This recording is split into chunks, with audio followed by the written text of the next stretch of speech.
ETV YouTube ఛానల్స్లో మీ వ్యాపార ప్రకటనల కోసం ఈ నంబర్కి కాల్ చేయండి.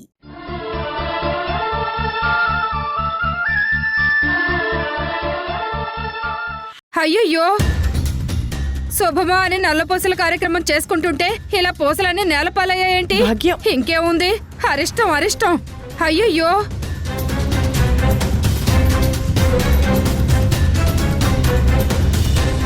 నేను ముందు నుంచి చెప్తూనే ఉన్నాను, ఈ నల్లపూసల కార్యక్రమం ఇంకెప్పుడైనా జరిపిద్దామని. నా మాట ఎవరైనా వింటే కదా. ఇప్పుడు చూడండి ఏం జరిగిందో.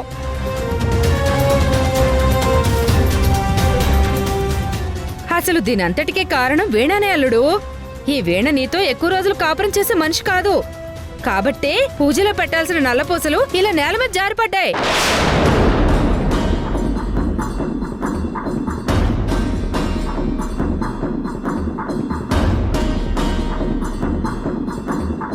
భాగ్యం, ఏంటి పిచ్చి పిచ్చి మాటలు? నోటికి ఎంత వస్తే అంత మాట్లాడమేనా? ఈ ఇంటి కోడళ్ళ మీద ఎందుకంత అక్కసు నీకు? నీ కూతుర్ని మా కొడుకులు ఎవరూ పెళ్లి చేసుకోలేదనేగా? అరే, పిల్లల మనస్తత్వాల వల్ల పరిస్థితుల వల్ల నీ కూతుర్ని ఇంటి కోడలుగా చేసుకోలేకపోయారు. అది మనసులో పెట్టుకొని అవకాశం దొరికిన ప్రతిసారి ఇంటి కోడలని సాధిస్తూనే ఉంటావా?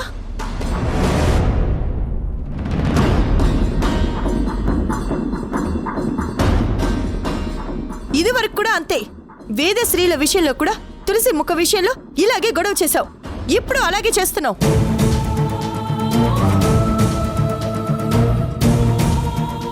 నీకిదే ఆఖరిసారి చెప్తున్నాను. ఇంకొకసారి పిల్లల విషయంలో ఇలా నోరు జారితే మాత్రం నేను సహించను. అసలు పూసలు ఎలా జారిపడ్డాయి? నువ్వు వదిలేయడం వల్లే కదా. అది పార్వతి, నేను కావాలని వదిలేయలేదు. పసుపు తాడు చేజారిపోయి కింద పడింది అంతే. మరి అలాంటప్పుడు తప్పంతా నీది కదా, వాళ్ళది తప్పేలా అవుతుంది? ఈ ఫంక్షన్ ఆగిపోవాలంటే ఇదే ఛాన్స్. కొంచెం పర్ఫార్మెన్స్ చేద్దాం.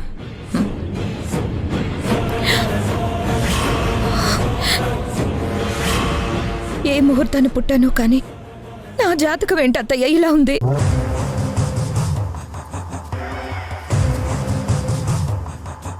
పెళ్లికి ముందు ట్రాజడీయే, పెళ్లి తర్వాత ట్రాజడీయే. కనీసం పెళ్ళైన తర్వాత అయినా నా లైఫ్ చేంజ్ అవుతుంది అనుకుంటే ఇప్పటికీ అలాగే ఉందేంటి అత్తయ్య?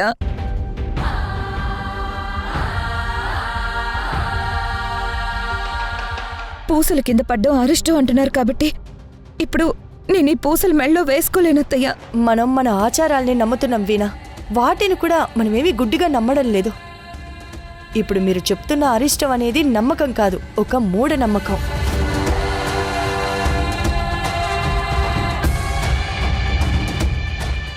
కానీ పూసలు కింద పడిపోయాయి కదత్తయ్యా, మరిప్పుడు ఎలా? రోడ్లో వెళ్ళేటప్పుడు డబ్బులు కింద పడతాయి. కింద పడ్డంత మాత్రాన మన డబ్బులు కాకుండా పోతాయా? పోనీ కింద పడ్డాయి కదా అని వదిలేసి వెళ్ళిపోతామా? లేదు కదా, తిరిగి తీసుకొని కళ్ళకు అద్దుకుంటాం. ఇది కూడా అంతే వీణా.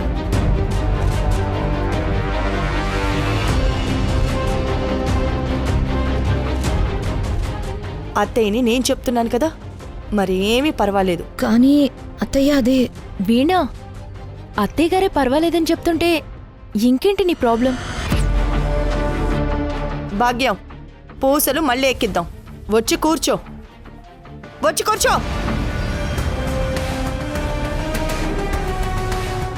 కూర్చో. రిషి, శ్రీ, కింద పడ్డ పూసలు ఇలా ఇవ్వండి.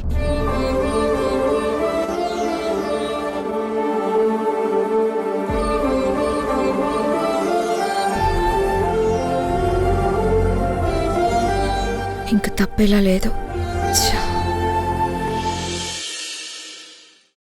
శ్రీ, రిషి, మీరు మీ భార్యల మెళ్ళలో ఈ నల్ల పూసల దండలు వేయండి.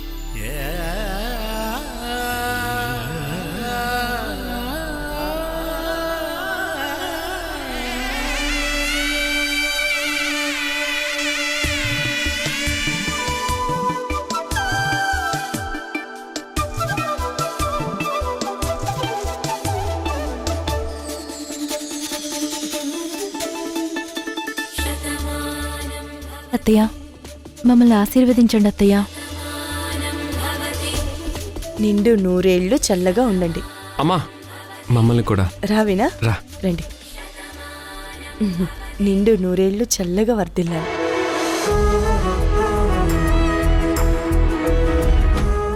శ్రీ రిషి, ఇప్పుడు మీరు మీ భార్యలకి మెట్టెలు తొడగాలి.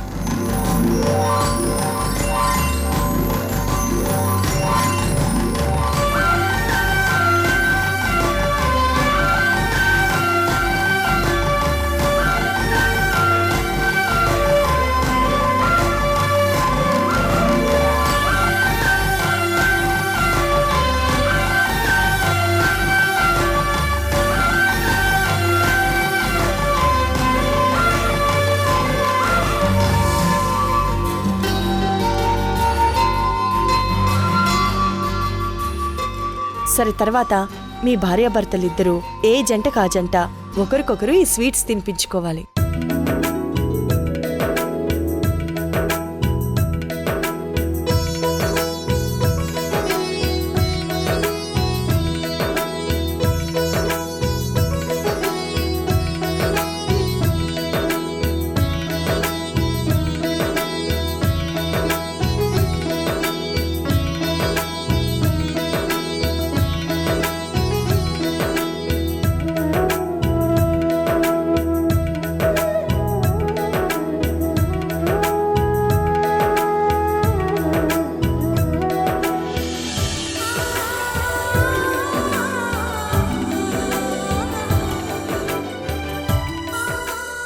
ఆయన లేరు. ఫంక్షన్ ఎలా జరుగుతుందో ఏంటో అని మనసులో చిన్నగా కంగారు పడ్డాను. నల్లపూసలు మెట్టెల ఫంక్షన్ అయిపోయింది కాబట్టి ఇంకా నాకు ఏ కంగారు లేదు.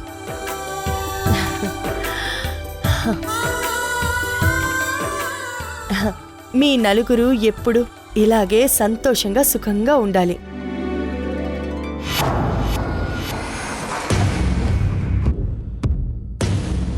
భాగ్యం, నిజం చెప్పవే, నువ్వు కావాలని ఆ పూసల కింద పడేసావు కదూ? అవునమ్మా, ఫంక్షన్ చెడగొట్టి ఏదో విధంగా ఆపాలని చాలా ప్రయత్నించాను, కానీ కుదరలేదు. నేనేం చేసినా ప్రతిదీ గోడ కొట్టిన బంతిలాగొచ్చి నన్నే తగులుతుంది. అసలు నీకు ఇవన్నీ ఎందుకు భాగ్యం? ప్రతిసారి ఏదో ఒకటి చేసేసి అందరితో తిట్లు తింటూ ఉంటావు. దానికి తోడు ఆ నోటి దురుసు ఒకటి. అదైనా కొంచెం తగ్గించుకోవచ్చు కదా. నేను నోటి దురుసు తగ్గించుకోవడం కాదమ్మా, ఆ అత్తా కోడళ్ళనే నోరు తెరవకుండా చేస్తాను. ఇంకా ఏం చేస్తావే? ఏం చేసైనా సరే ఆ పార్వతి మేనకోడల్ని నా మేనల్లుడితో సుఖంగా కాపురం కూడా చేయనివ్వను. అదంతా చూసి పార్వతి కుళ్ళి కుళ్ళి ఏడవాలే గాని నన్నొక్క మాట కూడా అనే అవకాశం ఇవ్వను. చూస్తూ ఉండు. చూస్తూ ఉండడమేగా నా పని. నల్లపూసల ఫంక్షన్ అప్పుడు నువ్వు అక్కడే ఉన్నావు కదా? అక్కడే ఉన్నానుగా. పార్వతి నిన్ను బాగా తిట్టింది కదా. నీకు బాగా సంతోషంగా ఉన్నట్టుంది. అదేం లేదే, నేను చాలా బాధపడ్డాను. మరి ఆ పార్వతి నన్ను అన్నేసి మాటలు అంటుంటే కనీసం వచ్చి అడ్డుపడలేదు. ఎందుకు? నన్ను కూడా తిట్టించుకోమనా? అయినా పార్వతి మాట్లాడినవన్నీ నిజాలే కదా అని నేను నోరు తెరవలేదు. ఏ రోజన్నా ఈ కూతురు సంతోషం కోసం ఏదైనా చేసావంటే అమ్మా నువ్వు? అదేంటే అంత మాట అనేసావు? మరి లేకపోతే ఆ పార్వతి తిట్టిందని నవ్వుతావా? పైగా అది అన్నవన్నీ నిజాలంటావా? కాదే, నేను అందుకు నవ్వలేదు.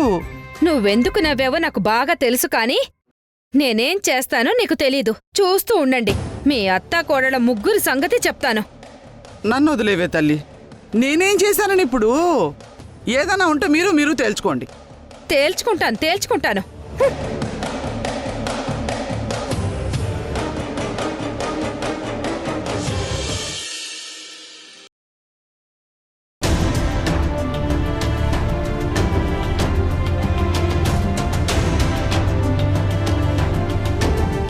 చెప్పు కార్తీక్, ఏం డిసైడ్ చేసావు?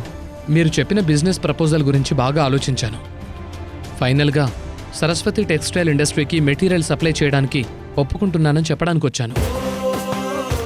చాలా మంచి నిర్ణయం తీసుకున్నావు కార్తీక్. ఈ బిజినెస్కి సంబంధించి నీ మనసులో రకరకాల అనుమానాలు, ఆలోచనలు ఉండొచ్చు, కానీ వాటి నువ్వు పట్టించుకోవాల్సిన అవసరమే లేదు. మనం బిజినెస్ చేస్తున్నాం, అంతవరకే ఆలోచించు. నేను కూడా అదే అనుకున్నాను అంకుల్. పర్సనల్గా ఎన్నున్నా అవన్నీ పక్కన పెట్టి బిజినెస్ వరకు ప్రొఫెషనల్గానే మూవ్ అవుతాను. ఈ డీల్కి సంబంధించి ఎప్పుడు ఎలా ముందుకు వెళ్ళాలనేది మీరు చెప్తే నేను ప్లాన్ చేసుకుని ఫాలో అయిపోతాను. ఆల్రెడీ లోక్నాథ్ గారి పెద్దబ్బాయి శ్రీతో నేను మాట్లాడాను. ఏ ప్రాబ్లం లేదు.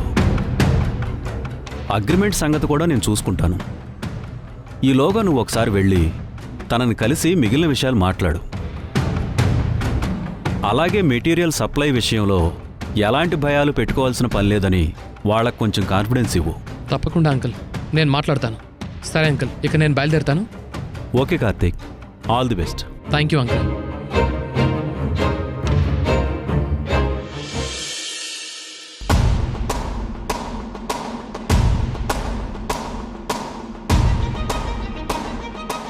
వీణకి పని పెట్టి మరి ఇంటి పని మొత్తం చేయించానంటే చేసి చేసి దాని నడుములు పడిపోయి మంచాన పడుతుంది. దాంతో మా భాగ్యం చాలా సంబరపడిపోతుంది.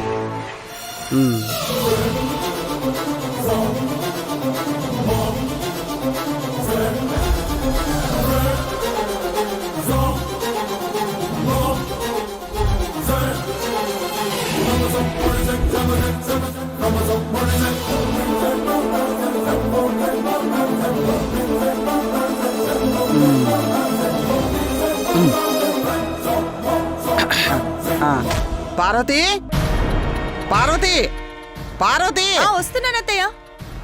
ఎక్కడా? ఏమైందత్తయ్య? ఏమవడం ఏంటి చూడు.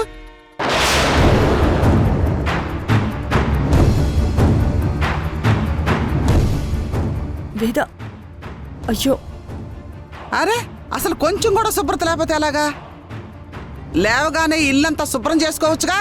ఇందాకే చేశానత్తయ్య. ఈ కాఫీ ఎప్పుడు ఒలికిందో చూసుకోలేదు. ఇప్పుడే శుభ్రం చేస్తాను. పార్వతి ఆగు. ఒకళ్ళకిద్దరు కోడలు ఉన్నారు, వాళ్ళతో చెప్పు చేయించుకోవాలి గానీ నువ్వు చేయటం ఏంటి? సరే మీరుండండి అత్తయ్య, నేను క్లీన్ చేస్తాను. నువ్వు ఆగు వేదా.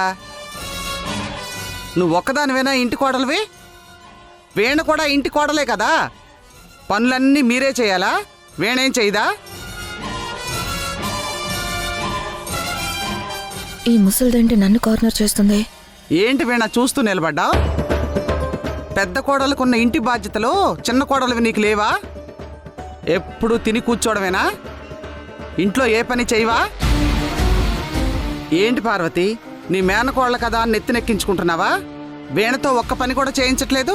అదేం లేదత్తయ్యా. అయితే ఇదంతా వీణతో శుభ్రం చేయించు మరి.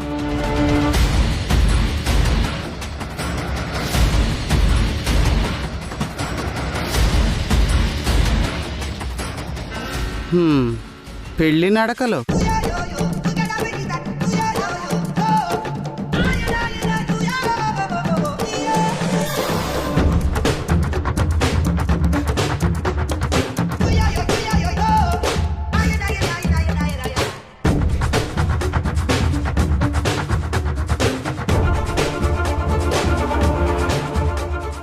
మనమెందుకు ఇక్కడ ఉత్సవ విగ్రహాల్లాగా? పదండి పదండి. ఇది అయ్యాక ఒకసారి మళ్ళీ హాల్ మొత్తం తుడిచే. జిడ్డు జిడ్డుగా ఉంది ఫ్లోర్ అంతా.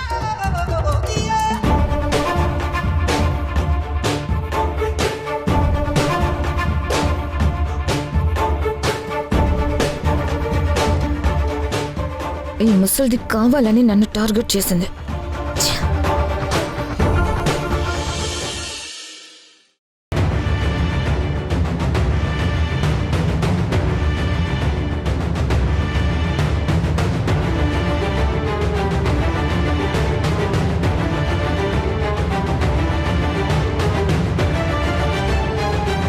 భాగ్యం, భాగ్యం, కింద తడుంది, జాగ్రత్త.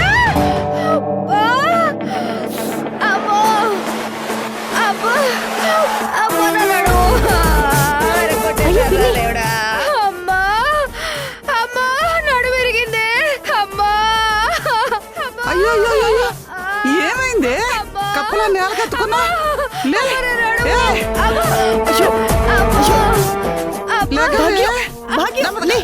అయ్యో జాగ్రత్త భాగ్యం. నెమ్మదిగా. అయ్యో వేద త్వరగా వెళ్ళి ఏదైనా బాంబు తీసుకురా. సరే అత్తయ్య. కాస్త చూసుకుని నడవాల్సింది కదా. ఇల్లు తుడుస్తున్నారా? నేనేమైనా కలగన్నానా? ఇదేంటి నేను నడువిరుగుద్దనుకుంటే నా బిడ్డ నడువిరిగింది. జాగ్రత్త అని నేను చెప్తూనే ఉన్నాను కదా, అంతలోనే వచ్చేసావు. అయితే మాత్రం జారి పడేంత తడుండేలా తొడవాలా? సరిగ్గా ఇల్లు తొడవడం కూడా రాదు, తీసుకొచ్చి ఇంటి కోడలు చేసేసుకున్నారు.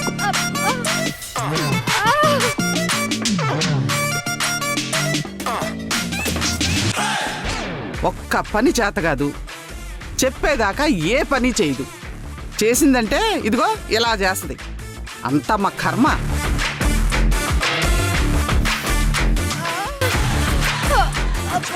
మెల్లగానే అంతా నా ఏంటి కర్మ. ఏమైంది? ఏంటి గొడవ? ఈ అత్త కోడలు ఇద్దరు కలిసి ప్లాన్ చేసి నా నడు విరగొట్టారా అన్నయ్య.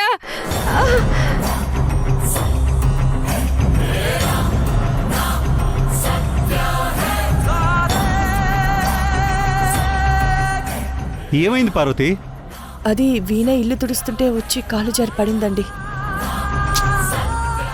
అమ్మా వీణ, ఫ్యాన్లు వేసుకుని కదా తడిగుడ్డ పెట్టాలి.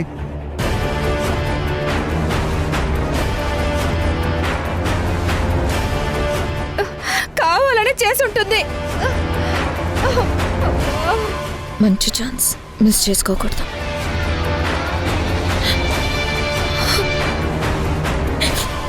అమ్మమ్మేమో ఇంటి పని చేయలేదని తిడుతుంది, భాగ్యం పిన్నేమో ఇంటి పని చేశానని తిడుతుంది. ఆఖరికి మావయ్య గారు కూడా నాది తప్పన్నట్టు మాట్లాడుతున్నారు. నాతో వెట్టి చాకరీ చేయించడమే కాకుండా నేనొక చేతకందనని, నాకే పని రాదని, కావాలని లేని పని మాటలని నా మనసుని బాధపడుతున్నారు. అరే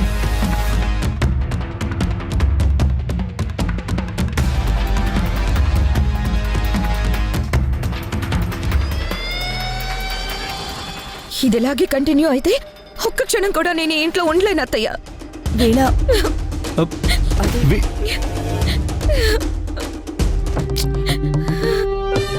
పార్వతి, నేను తను బాధ పెట్టాలని అనలేదు, జస్ట్ జాగ్రత్తగా ఉండమని చెప్పానంతే. నడు విరగొట్టుకుని నేను కదా బాధపడాల్సింది, నేను కదా ఏడవాల్సింది. అదేడుస్తుందేంటి?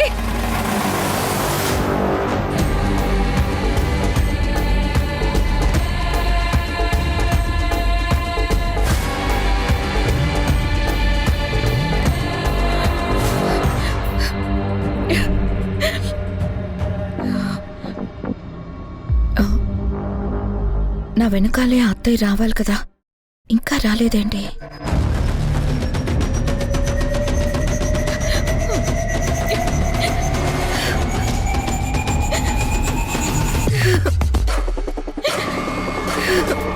వీణ అత్తయ్య ఊరుకో అమ్మ వీణ, ఊరుకో ఊరుకో వీణ, ఊరుకో అమ్మ వీణ. భాగ్యం సంగతి నీకు తెలిసిందే కదా, వదిలేయమ్మా. భాగ్యం పిన్న ఒక్కరితే కాదత్తయ్య, బామ్మ కూడా కావాలనే నాకు పనులు చెప్తుంది. వీళ్ళంతా నన్ను కావాలనే టార్గెట్ చేశారు. మీరే చెప్పండి అత్తయ్య, ఇందులో నా తప్ప ఏమైనా ఉందా? పెళ్లికి ముందు నుంచే ఇలా జరుగుతుందన్న భయం నాలో ఉందత్తయ్య. ఇలా ఏం కాదని చెప్పి మీరంతా కలిసి ఇక్కడ భద్రత ఉందని నాలో నమ్మకం కలిగించడం వల్లే నేను వెళ్ళిపోయిన దాన్ని తిరిగి వచ్చి మరీ ఈ పెళ్లి చేసుకున్నాను. ఇప్పుడు చూస్తే నేను భయపడ్డట్టే జరుగుతుంది ఇంట్లో. ఇప్పటికి ఇది ఇలాగే కంటిన్యూ అవుతూ ఉంటే నేను చూస్తూ ఊరుకోలేనత్తయ్య. ఏదో ఒక రోజు గొడవ అవుతుంది. చిన్న మాట అన్నా కూడా నేనేదో చేసినట్టు అందరూ కలిసి నన్నే అంటారు, నన్నే దోషం చేస్తారు. అలా ఏం జరగదులే వీణ, నువ్వు బాధపడకు. అలా జరగకుండా ఉండాలంటే నేను ఇంట్లో ఉండకూడదు అత్తయ్య. నేను ఇంట్లో ఖాళీగా ఉంటున్నాననే కదా వీళ్ళందరూ నేనే పని చేయట్లేదని నన్నన్ని మాటలు అంటున్నారు. నేను బయటికి వెళ్ళి జాబ్ చేస్తానత్తయ్య, ఇంట్లో అస్సలు ఉండను. నువ్వు జాబ్ చేయడం ఏంటమ్మా? అవునత్తయ్య, ఇంట్లోనే ఉంటూ వీళ్లతో మాటలు పడుతూ బాధపడుతూ కూర్చోవడం కంటే మన టెక్స్టైల్ బిజినెస్లో ఏదో ఒక సెక్షన్లో వర్క్ చేసుకోవడం మంచిది. ఎలాగో చదువుకున్నాను, పైగా బావ వాళ్ళ ఆఫీస్లో వర్క్ చేసిన ఎక్స్పీరియన్స్ కూడా ఉంది. కాబట్టి ఏ ప్రాబ్లము రాదత్తయ్యా. వీణా, నువ్వు బాగా ఆలోచించి అంటున్నావా? అవునత్తయ్యా. ఇంట్లో ప్రశాంతత లేనప్పుడు పనిలో మనశ్శాంతిని వెతుక్కుంటాను. చదివిన చదువుకే ఒక అర్థం ఉండేలా చేసుకుంటానత్తయ్యా.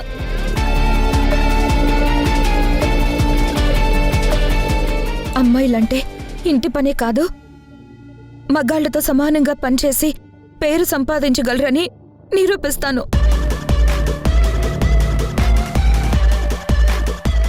దయచేసి మావయ్యతో చెప్పి నాకు ఆఫీస్కి వెళ్ళి పనిచేసే అవకాశం ఇప్పించండి ప్లీజ్.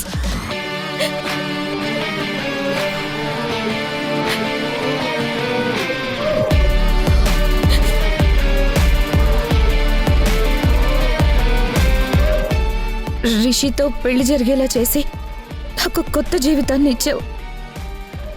అలాగే ఈ అవకాశం కూడా ఇప్పించి పుణ్యం కట్టుకో అత్తయ్యా.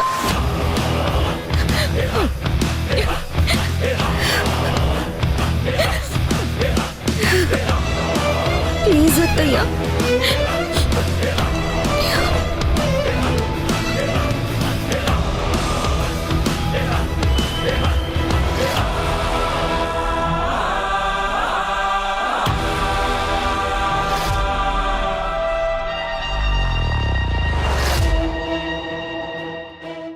చదువుకున్న అమ్మాయిగా వ్యాపారం అంటే ఆసక్తి ఉన్నదానికి ఆఫీస్కి వెళ్తాను అంటోంది. ఆహాహాహాహా.